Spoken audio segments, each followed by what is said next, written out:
And hit record. So good morning, everybody, and thank you for being with us this morning. If you're watching this later, thank you for tuning in. I'm Kristen Octor from the Lewis County Chamber of Commerce, and this is the second session that the Chamber and Lewis County Economic Development, or naturally Lewis, are hosting with the hope of and focus of rebooting Lewis County. We have Brittany Davis, and I don't know if Cheyenne is on quite yet, from Naturally Lewis, and Melanie Small from the Chamber here as well. We will have time for questions and answers towards the end of this session, so go ahead and send a message in the chat box, and we can get to those then. And I'm going to mute everybody in the room just to decrease the background noise so it isn't as distracting for everybody. But for today, all right, so this COVID-19 pandemic has hit us all pretty hard in different ways. So the goal of these sessions is to give you different tools for you to utilize now, as well as when we come out on the other side of this. Last week, Reboot LC discussed e-commerce and how to get it to work for your businesses. If you missed it, the sessions are recorded, and I believe it's located on both the Naturally Lewis website and ours. Is that right, Brittany? Yes. And you can find it right on our COVID-19 resource page on naturallylewis.com. Perfect. So for this week's session, we're going to have a conversation with Christy Andres-Nicano from the Human Factor. Christy works with leaders of large and small organizations. These days that work seems to be probably focusing with them, helping them navigate very uncharted waters, providing tips, reinforcing which of their instincts is helping them do the right things for their businesses and their staff. Today, she's going to give us a quick trip through what she and other leadership experts are finding what actually helps leaders stay the course. So, Christy, I will turn it over to you. Kristen. Good morning, everybody. It is my pleasure to see you all from wherever you are, hopefully staying safe in your location. Some of you are leaders of formal groups, that is, you have direct reports. Others of you are leaders because you provide key influence to either business organizations or community groups. And so when Brittany and Kristen asked me if I would do a session, I said, well, how about we do the best of what we know so far? And so in my work over the last few weeks, I've been in touch with and been a participant in a variety of sessions that have been teaching us what we can use and to move forward. So in your chat box, you will see a couple of slides that I've sent you that you can use as reference points. So for a few minutes, I'm going to put us over into the PowerPoint presentation to do a couple of things, and then I'm going to move it back to here because I'm one of those extroverted people, and seeing your faces and hearing your questions and watching your reactions feeds me. Some of you don't need that, but I'm one of those people that does. So I'll move us into the PowerPoint presentation for a couple of minutes. I'll go through some of those things, and then I'll move us back. You'll have them as reference slides for later, but I'll move us back through and talk about some of the tips. So let me share my screen with you.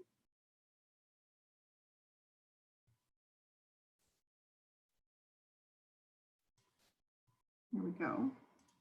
Okay. So first piece I would like to do is just a little bit of a reflection, and you can type in some answers if you want them, but more importantly, I'd just like you to reflect for a minute, to think about what you've learned recently about yourself as a leader. Things like what's working best for you, what's surprised you about you or about others. And if you think about the moments during this time when you've felt resilient, how come? What worked for you? Or you've seen it in others, why? So just take a minute and think about maybe your potential answers to some of these things. So when it's worked, how come it's worked for you as a leader? What have you tried? What have you kept doing? Just give yourself a minute to think about that. And Kristen, you have access to see what's in the chat box. So if anybody wants to write in any sort of quick things that have worked for you, Kristen will read them back to us, but I'll just give us about 30 seconds to think about that. Type them in if you want. Otherwise, just think about them.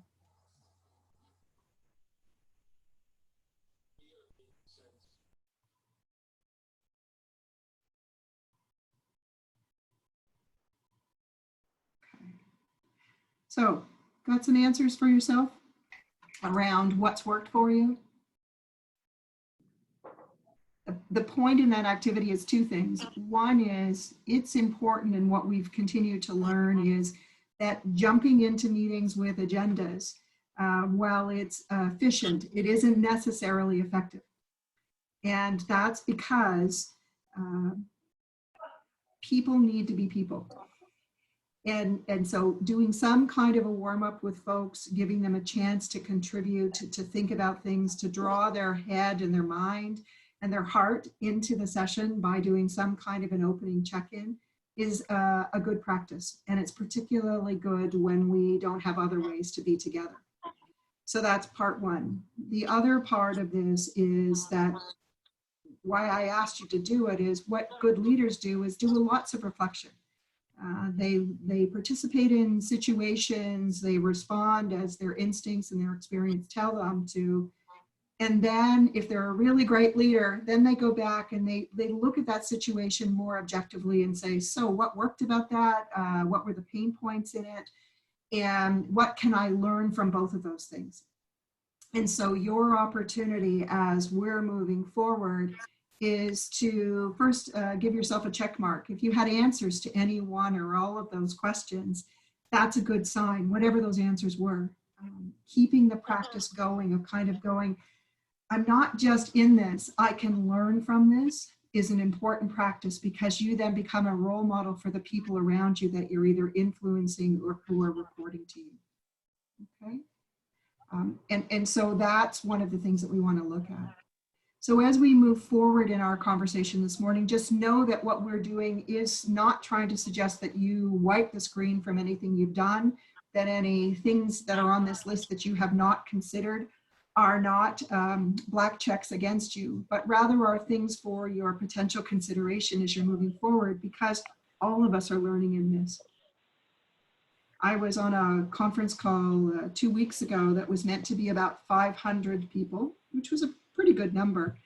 There were over 5,000 people in it. And it was because there were 5,000 folks who needed more information about what's working. So they were people who do what I do, which is what Kristen was describing at the beginning, who support leaders to do their best work. And there were 5,000 folks from around the world who said, I'm open, I need more ideas, I need to confirm what's working, and I need to consider things from angles that right now are not natural for me. So what I'm telling you is you're in good company. So what I've done is I've taken information from that conversation, I've done some research from some sources that are very credible from my perspective, and I've put together a list for you of some 7 things. And in that 7 things, I'm just noticing Kristen sent me a note saying, hey, Christy, it actually didn't share to you. So I'm going to send you these slides in just a minute, but I'll show them to you now. And when I take this screen off, I will send you in the chat box these slides, okay? So we're going to talk about these 7 lessons that are current practices that are working for people at this moment. Even things that were best practices 2 or 3 or 4 weeks ago in this process may not be as applicable now. We're further along. People are getting more comfortable, or they're at least more often using remote as their way of leading and working. So the actions that we're doing are changing week to week. And so what I'm trying to do is give you what are the most current best practices, take from them what you can, pull out and extract what you need. And I'm going to do that in about 25 minutes. So we'll speed through some of these because I want to leave you a window of about 15 minutes at the end for any questions that you feel comfortable sharing with the group. You can private message to individuals. So if there's something that you want to just chat with me I'm around and I'm happy to answer your question either directly now or send me your email and I'll respond accordingly later. Okay? All right. So before we look at these 7 pieces, here's the foundation on which these things apply, that is, exist prior to and will after this. This is really simplified version, but in my experience, simple is good. And in fact, it's one of the principles right now that's really important. Stephen Covey is a person who has, over a very extended period of time, done some work about 7 habits of people who are highly effective. He's helped folks in organizations and individually really look at what are the fundamentals. And so for those fundamentals around people who are doing great work as good leaders is that they provide a framework. And this framework to me works quite well. That is, people need to know where they're going so that the systems that you're putting into place the conversations are directly about what it is that's important. And then if those 2 things are in place, then the unleashing of the talent of the people will be directly related and they will feel that their work is meaningful because they can see how those things connect to what's important for the organization or the business to succeed. In the center of all of that, you'll see a semi-permeable line around the words instill trust. And that's because the trust goes both ways. Sometimes if I'm not clear about where we're going, if I trust you as a person, then I'm more likely to go into the uncertain area through the chasm of what's going to happen next, because I trust you, because you're credible and you're honest, is an example of trust moving outwards. Conversely, if I don't know you very well, or I'm uncertain because of past experiences with you, but I believe where we're going, I can take that as my anchor to forward. And so those are principles that haven't been developed today about now. These are principles generally. And as I was thinking and putting this together, I thought, Christy, this absolutely fits on that framework. So as we move forward here, what I'm going to do is I'm going to take these slides off, but this slide and the one I just showed you are what I'm going to send you so that you can see those 2 reference points. Okay, so let me stop sharing this and let's bring back our group. And with any luck, I should be able to, let's keep our fingers crossed, attach those 2 slides for you, and then I'll actually start to talk about them. Okay, and someone will let me know here. Looks like your presentation is with you. Everybody got it? Okay. So now let me go into those 7 lessons learned and let's talk about the first one. Peace, calm, and purpose. That's your job as a leader right now. Both for you to find ways to personally feel that, because how you're feeling and you're reacting is going to radiate out, and it also is contagious. So let's be contagious around things that cause other people to feel a sense of trustworthiness and ability to go into the uncertainty or to cope with the uncertainty that they're dealing with. So here's an example in businesses and organizations, a way you can do that is if you can give people a rally cry around something that may be temporary, some place for them to have a clarity and a focus, a direction.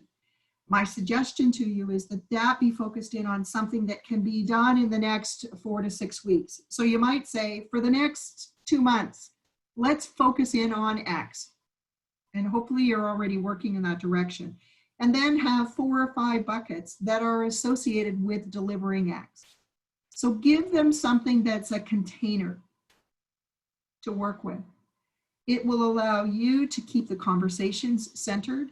It will allow them to be able to at least trust something in what they're doing. And that's what people have found has created a greater confidence and the clarity that people need to be able to feel that calm, the purposefulness in terms of what they're doing. In my experience, in my conversations with clients over the last few weeks, people need to feel like they're being helpful. And so give them something to be helpful about that's focused in on something that actually will carry you through to the next day or the next week.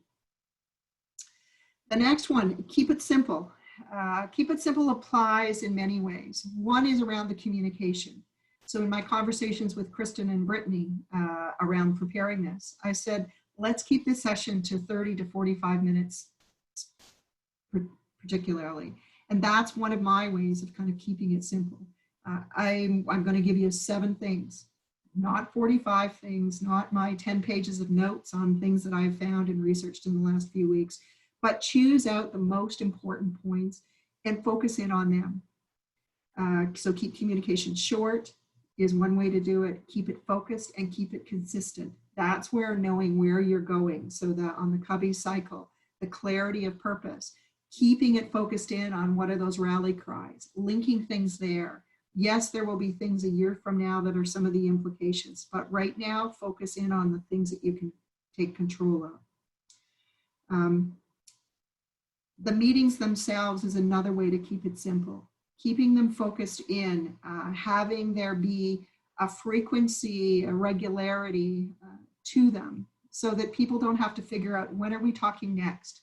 If it's a regular Friday morning meeting that you know is going to last 20 minutes and we just have it as a standing meeting, that's another way to keep it simple.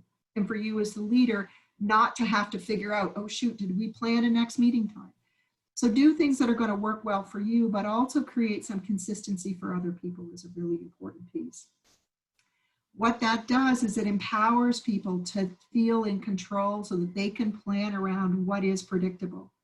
And empowered people equal happier people and more engaged people. And those things mean more productive people. They can spend their time on the important pieces without having to figure out all the messy edges that don't need to be messy.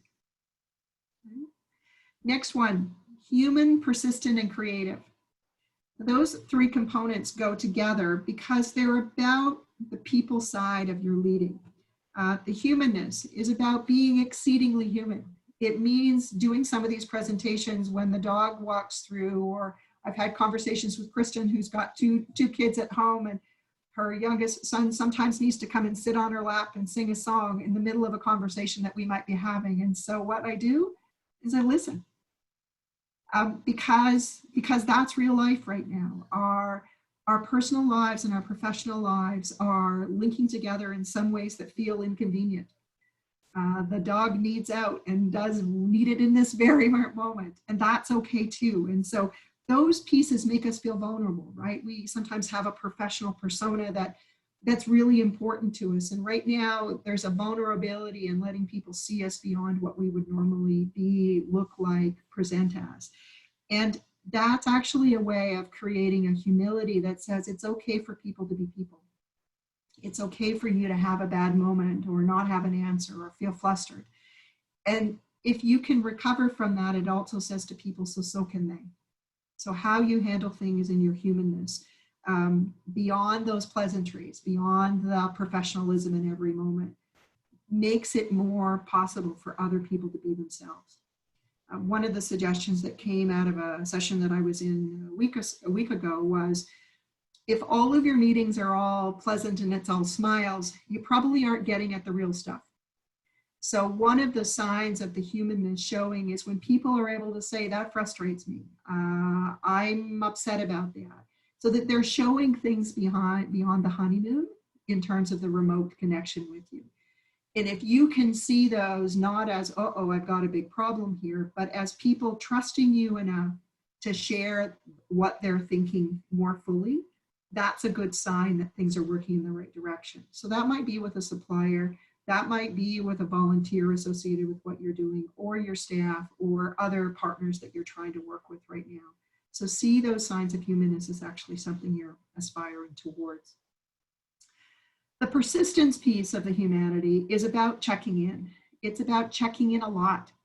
It's about creating the space for people to lean into each other, for them to solve problems together. So one of the ways about being persistent is beyond these meetings, keeping a channel open, whether if you've got the capacity that your video chats can stay open, just like a water cooler time, for instance, where you would normally touch base with somebody face-to-face because their office is down the hall, or because you would normally be seeing them for coffee.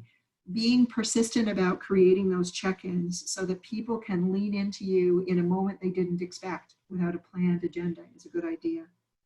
And then the final piece of this one, the creative, is about trying stuff, which means trying things means you're not always going to get it right. It's not always going to be perfect. Some of the best laid plans come out of us an error or an oops. And so overcoming the fear of looking less than stellarly perfect is a challenge.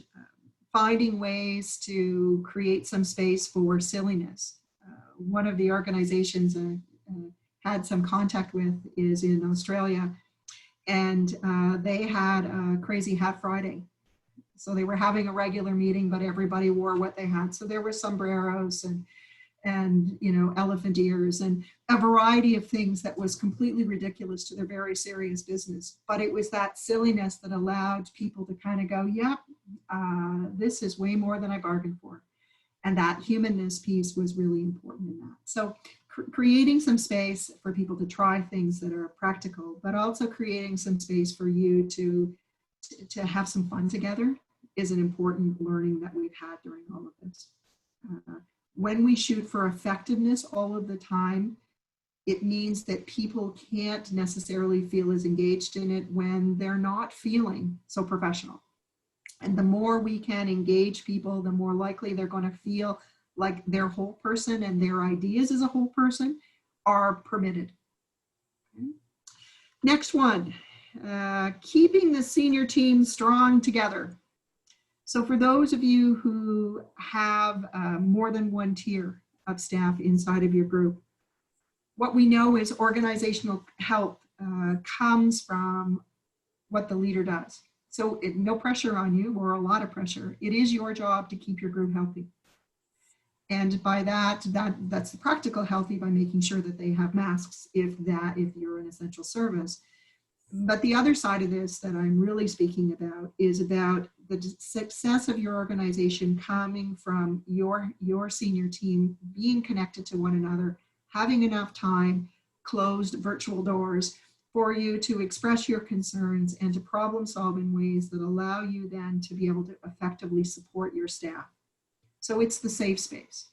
It's where I'm spending a lot of my time right now, is with those senior teams who know one another quite well under regular conditions, who right now need to sort of say, hey, normally I need that, but right now I'm working under these conditions with my family and whatever going on at home. I need to know that I can talk with somebody in this room when I'm feeling frustrated, so that I can still put my best face forward for my staff. So keeping your senior team talking with regular frequency, giving a space for people to sort of say, what do you need now?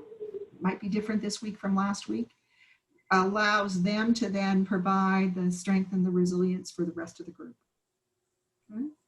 So the focus is for you as owner or leader of the organization to provide connectedness, to ensure that the clarity of that key messaging about what we're doing in the short term is focused, and providing individualized mutual support is important. Okay, next couple of ones, team support. So this is the broader group, keeping your group connected individually and collectively. So if you have staff that you're working with, or you're a key influencer and you know that there are folks in your group who are new, can you imagine being new during this time? Or who are responsible for a critical project in the short term or the long term that they're trying to juggle, or those folks who need reassurance regularly.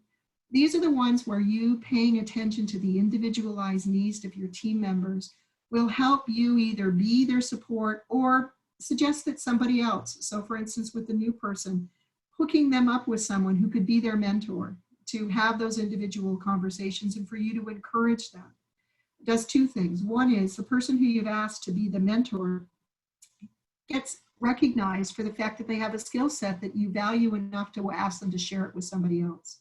So it takes a bit of the weight off your shoulders, and it says to somebody else, you definitely matter. And it gives the person who is the newer member or doing something that they're unfamiliar with an opportunity to feel supported and, quote, not have to bother you all the time with their questions when they're struggling. The other piece of keeping your group supported is that the psychological preparation for managing remotely suggests that having routines, having some discipline, and that is doing things like getting dressed in the morning, or saying that you're going to have this 2 hours to do this, and then maybe at an unusual time, I'm going to go walk the dog because I know if I sit at this computer too long, I lose focus. But the idea is to build in some routines and to encourage your team to do that. So that's where the group meetings on a regular basis or your one-on-ones that you used to hold with people, that you keep doing those kinds of things that keep people feeling supported is really important. Having some fun in your check-ins with people as well. If you normally had time where you'd have coffee with people, you could still do that. And what we know in terms of teams feeling supported is that's where we need to spend some more energy. We need to find ways to do check-ins. So what I've been doing in group meetings, for instance, is starting it with one thing you're thinking or feeling as you come into this meeting, and making space for people. There are those of you who are naturally either quick thinkers or extroverted or a combination of each, who welcome those opportunities quite naturally. But making sure that you're hearing from everyone is really important, and having those check-ins where it's a personalized questions. People get to choose how much they share, but there is an expectation that we're hearing from everybody. I did one last week with a team, and a person who's naturally very outgoing was surprisingly quiet and chose to be the last one to contribute. And she contributed something that was relatively safe. But by the end of the time that we had in the meeting, she finally let go and said, I'm feeling basically discombobulated. I'm used to being on top of my game, and today, for whatever reason, I don't feel that way. And that was a sign that she trusted them enough to be something else. That's my timer that tells me I've got 4 more minutes before I turn it to you. And so in that honesty, what she found was a community of support. And it was because we'd opened up and created a space beyond the agenda that we had preset and sent to people. So that's something to think about. Trust. Last couple of ones. So trust. Hemingway has a lovely statement that says, the best way to find out if you can trust somebody is to trust them. And one of the dangers right now is that we may be, from signs of support or from lack of confidence in other people's skills, micromanaging them. And that says to people you don't trust them enough to do the work. So some suggestions for your consideration around how you can show trust is to equip people. So both in terms of what they need to do their job, but also with an understanding and clarity about what are the specific tasks or interim milestones to help people know what they need to get done. And then not to be checking on them around all of those little pieces, but rather focusing your conversations on the outcomes. So maybe they went for a walk and somebody saw them when they drove by with their dog and it was 2 o'clock and you think they should have been working. If they got the work done, trust is talking about the work and the progress towards the work rather than what were you doing at 2 o'clock. Right now, it is not conventional time. And if we can focus in on saying, are you clear and what do you need to get things done? And then talking about the done or the progress towards done is a more important way of demonstrating trust for others. And quite frankly, people are going to rise to your expectations. So if you expect them to dog it and not get it done, you're going to see it. If you expect that with the proper supports and ongoing communication, that they are going to do things or tell you if they're stuck, that's what you're going to see. So I would suggest that you work in the direction of what you want to see more of, which is a trustworthy, empowered group. Final piece, leading versus reacting. So leading over reacting. The idea with this is a combination of pieces that one of the dangers that we fall into as we're focusing in on surviving right now is that somebody's got to also be looking at the future. So that's why I love the Reboot project that Naturally Lewis County and the Chamber are participating in.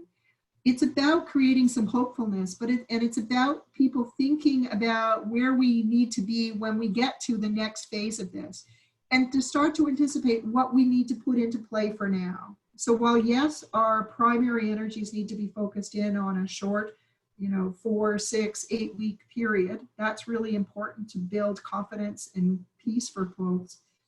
There are folks who are at your level in an organization or around a project who also need to kind of go, so where would we need to be in a few weeks? And if you can do that, take that longer view and start to anticipate then what might we need to have some conversations about in the interim, you can help build in that strategic discussion now around that will help us build into the reboot, as an example. The other piece is if you're going to have energy to do that, it means you need to let go of some of the things for now. So asking yourself the question, what decisions do I actually have to make? And which ones could others do? Empowers them and leaves you the mental space to start to do some of that. Okay, when we get beyond this, and we will get beyond this, where will we be focusing our energies? And so in that, thinking about it from the perspective of your job is to establish order versus control all the pieces that will get it done. Thinking about you as a leader from that perspective will allow you to be less reactionary and more in the oversight role that will allow people then to look to you around the clarity of purpose, creating the environment that will allow people to be who they are, and to not over-centralize decisions that are actually going to slow down their ability to do a good job in the interim. The final piece of that one in terms of leading versus reacting is it is your people that are going to make the difference in all of this. And so my company is called the human factor, and the statements in the research were, don't forget about the human factors. Your job really is about creating conditions that cause people to want to do their best work. That has never been more important than it is right now. So you looking at what different people need, not having to guess, but creating check-ins, keeping meetings short, but with a frequency that people can depend upon, and keeping the conversation consistent and focused in on things that people have control over are the best practices in what we've seen in helping people lead from this remote place in the short term. And with that, I want to turn it back. If people have questions, the slide, those couple of slides around what I've been talking about are in the package that we've attached. Krista and Brittany, I'll turn it back to you. Happy to answer any questions if there are any. One of my last statements is it is really common for people not to ask a lot during these kinds of sessions. Human nature being what it is, we want to get through stuff and move on. So if there are questions, I'll answer them. And if there aren't, happy to be reached at any point should you have them. Christy, I do have one question that came through, and a little bit, you mentioned bringing on a new person during this situation. We have somebody that is preparing for maternity leave in 7 weeks and bringing out a replacement within probably 2 weeks or so. And she's the only person that can train or educate this person on the position. So do you have any other suggestions for onboarding or training a new employee during that type of situation? It's a great question. And so my suggestion is looking at Covey's 4 imperatives, that if the onboarding is built around that, so the primary piece is for the person who's going on maternity leave to focus in on what's their core work. And while in general terms, we'd think people know that, when you frame it that way, so I would share that slide with the person who's going to do the training and have them prioritize the way they talk about things from those perspectives. So what's the core work? What are the systems that that person will need to know in order to do the core work? What are the particular skills, attributes, or the relationships that will allow the person to get things done? And if they focus in on there, the trust that will come, the confidence, the pulling out of what the new person who's going to be in there needs to know will come because you put a simplified container on the knowing. It's less reactionary and it's more about them leading in a clear, concise way, putting some small containers, buckets onto the learning. Does that help?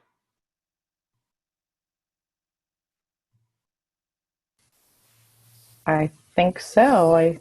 Keep it simple. Yeah. And if anybody else has any questions, feel free to write it in the chat box, or you can unmute yourself and ask Christy yourself.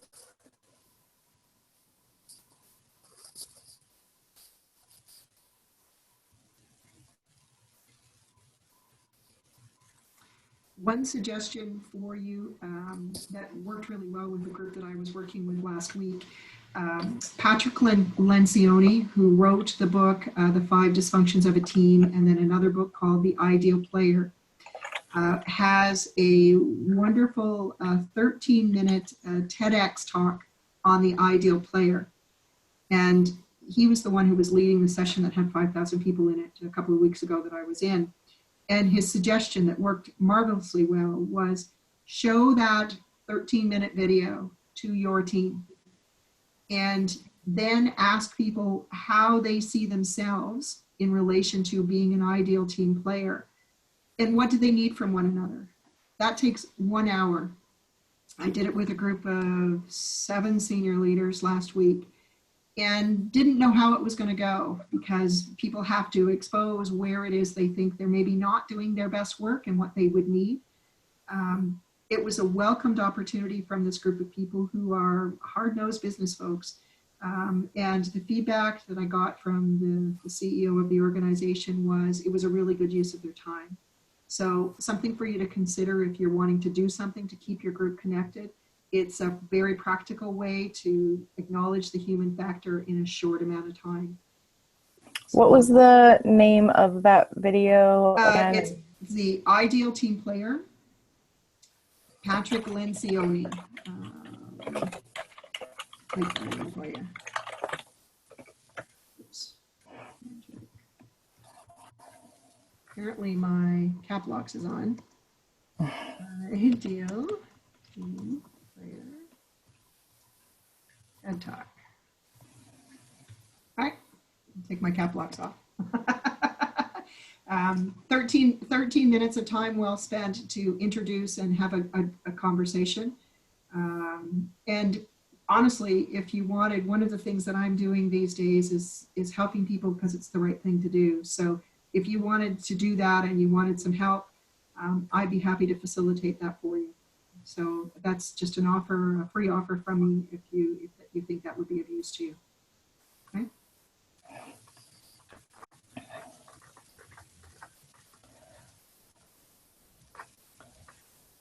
All right, we have somebody that said that they are currently unemployed but are hoping to be able to get back to work.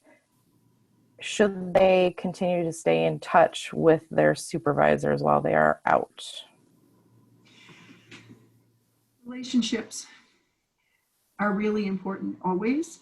And at this point, I think that there's both a psychological and a practical reason to do that.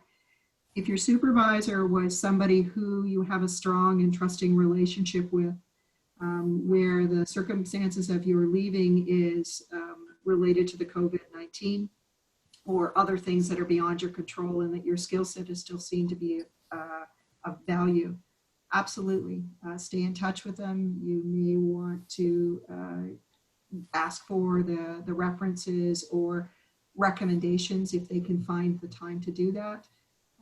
But there is, it's a good practice as long as you're cognizant of the amount of time and commitment that makes for someone who may be overloaded at this point. So be conscious of that, but otherwise they're part of your network.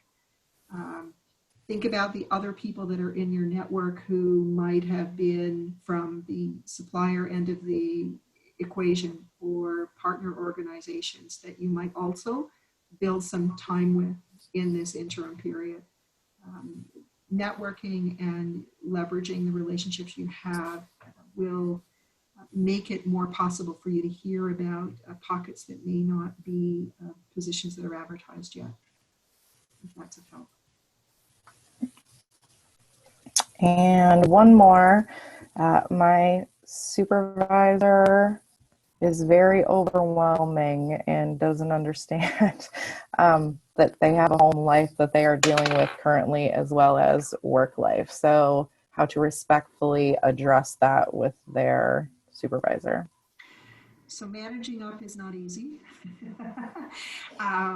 My suggestion for your consideration is to look at Covey cycle around the clarifying the purpose and drive the agenda where you can yourself. And so that may be by asking a couple of clarifying questions or asking if you could set the agenda as a way of relieving some of the stress for them. And so focusing that in as, let's assume that they say yes. Yes, please, maybe the answer. Sometimes people who are overwhelmed are doing it because they don't want you to feel overburdened. And so they take on more. And in fact, it works against them and you.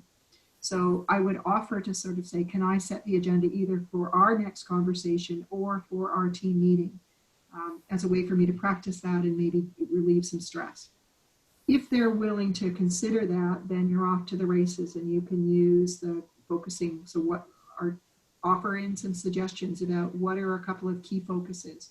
Suggest to them that you have a rally cry around something that you know is a bucket of focus in the next 4, 6, 8 weeks. So do the leading from a place of permission-based is one way to kind of get at this. If they say, oh, no, I'll keep working on it, then when you have conversations in your own conversation with them, keep it focused in. And if they're driving off in divergent conversations about what's going on personally and how it's working in work, wherever you can, gently listen to that, give it a 5-minute window and say, so here's a couple of things I really need to talk about with you now. So take control of what you can, balancing and recognizing that people are not necessarily at their best when they're overstressed and overtaxed. So a gentle leading in and focusing simply is what I'd suggest you consider. Great. And that is all the questions that have come through. Unless anybody...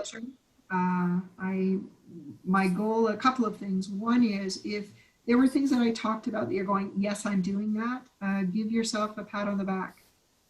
That's really important in this. The goal of good leadership is to recognize that we're always growing and also provide ourselves with some acknowledgement of the things we're already doing right. If there were things that you haven't tried and there are too many of those, choose 1 or 2 to add into your considerations and then just notice how that goes. Let's tie it back into self-reflections and always learning as our way of gently leading both ourselves and those who are influenced or directly impacted by the way we currently lead and manage. Great. Christy, thank you so much for being on the call today and providing obviously these valuable insights and tips that I think we're all going to be able to incorporate now and in the future. Naturally, Lewis and the Chamber plan on keeping these Reboot Lewis County sessions going, so keep an eye out for next week's topic for when we get it finalized. And if you have ideas on what you would like to hear, give myself or Brittany a shout and we'll see what we can do. Other than that, thank you all for being here today. Brittany, did you want to say anything quickly? Thank you again, Christy. Your information is always very valuable. And of course, you're an asset to both of our organizations. Again, for anyone that's on the call, please, if you need anything or have any questions, get in touch with Lewis County Economic Development or the Lewis County Chamber of Commerce. We are here to assist you through this time. So thank you again for being here. About 30 people on this call, so that's awesome. Thanks, everybody. Have a great day. Have a great day.